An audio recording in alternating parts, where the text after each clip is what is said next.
dalka Faransa sida dawliga ahna loo yaqaano Jamhuuriyadda Faransiiska waa dal ka mid ah dalalka ku yaala galbeedka qaaradda Yurub.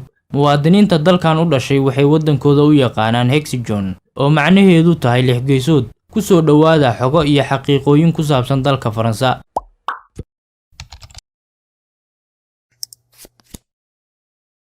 dalkan wuxuu ka kooban yahay dhul kala fogfog oo qaarado ku kala yaala, wuxuuna xuduud la wadaagaa Andorra, Belgium, Germany, Italy, Luxembourg, Monaco, Spain iyo Switzerland oo Yurub ah.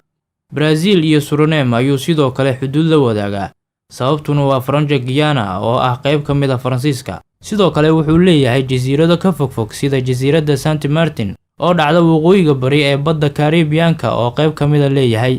dalkan waa mid ka dalxiisayaasha ugu badan booqdaan, waxaana sanadkan kaliya booqatay 86 milyan. wuxuu dalxiiska dalkan kor u kac sameeyay sanadkan 5.1%. dalkan ayaa dalxiisayaasha ku soo jiita goobaha faca weyn ee aadka ugu badan dalkan, ayadoo hay'adda UNESCO u aqoonsatay Faransa dalka afraad ee leh goobaha ugu badan ee taariikhiga.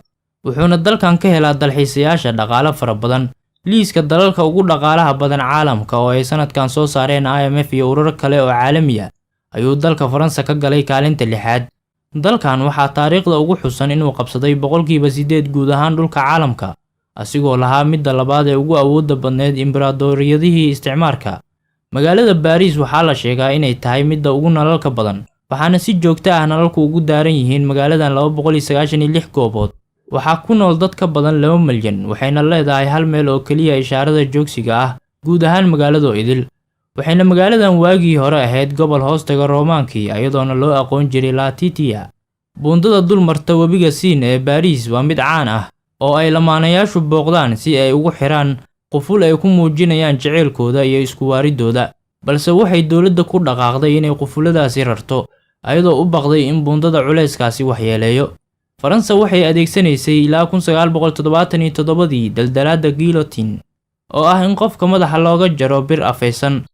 waxaa lagu arkaa dalka Faransa maqaayado aad u qiimeeya akhlaaqda macaamiisha, waxayna qiimo dhimis u sameeyaan macaamilkii adeegsada ereyga fadlan ama please.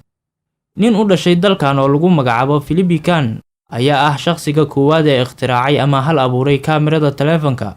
dadka dalkan ayaa lagu qiyaasaa 66 milyan, waxaana lagu tilmaamaa kuwa ugu niyad jabsan dadyowga caalamka, ayadoo la sheego in 5 qof ee dadka dalkan in mid ka mid ah uu warwar iyo niyad jab la nool yahay. sidoo kale dalkan guurka waa ka xor, xitaa waxaa jiraan dad guursaday oo xaflad u dhigtay dad dhintay. boqorkii Faransa ee Louis XIV wuxuu xilka hayay oo kaliya wax ka yar 20 daqiiqo, wuxuuna noqday boqorkii ugu waqtiga gaabnaa xukunkiisa. dhanka kale waxaa mamnuuc ka ah dalka Faransa in imbraadorkoodii Napoleon in lagu magacaabo doofaar, waxaana sidoo kale dalka mamnuuc ka ahaa 1748 ilaa 1772 cunista bardhada. sidoo kale Faransa waa dalka ugu badka weyn galbeedka Yurub, halka uu yahay dalka saddexaad ee ugu dhulka weyn qaaradda Yurub, waxaana ka dhul weyn oo kaliya Ruushka iyo Ukraine.